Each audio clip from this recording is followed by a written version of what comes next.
वादियां बनाई नहीं जाती, ये तो होती है, और फिर ये अपनी गोद से निखरे हुए पानियों को जन्म देती।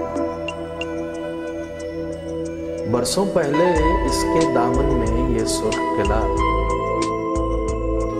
किसी की पाकीज़ा ख्वाहिशों की तकमील ही तो है।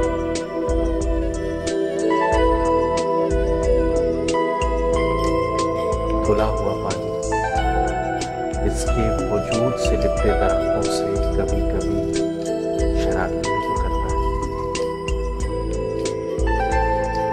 ये नीलबू आसमान भी इसकी खूबसूरती देखने अक्सर नीचे उतर आता है,